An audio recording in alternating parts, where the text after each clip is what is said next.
নলডাঙ্গা স্কুলে যাওয়ার পথে সড়ক পার হওয়ার সময় অটোরিকশার ধাক্কায় শিশু শিক্ষার্থী নিহত। নাটোরের বিশেষ প্রতিনিধির পাঠানো তথ্যছবিতে বিস্তারিত।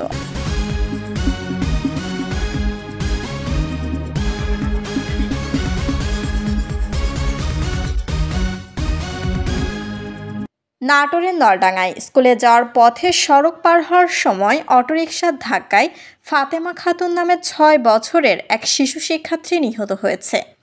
মঙ্গলবার ১০ ডিসেম্বর সকালে উপজেলার পাটুল সোনাপাতিল সড়কের বাসিলা গ্রামের ইসলাপাড়ায় এই সড়ক দুর্ঘটনা ঘটে।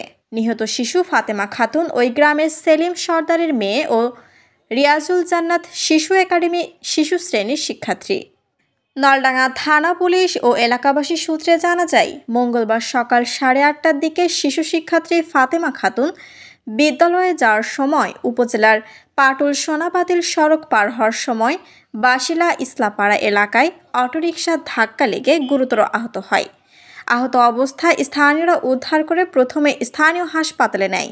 সেখানে অবস্থার অবনতি হলে তাকে নাটোর সদর হাসপাতালে নিয়ে গেলে কর্তব্যরত ডাক্তার তাকে মৃত ঘোষণা করেন। ঘটনার সত্যতা স্বীকার করেছেন নলডাঙ্গা থানার ওসি তদন্ত মনোয়ার জাহান।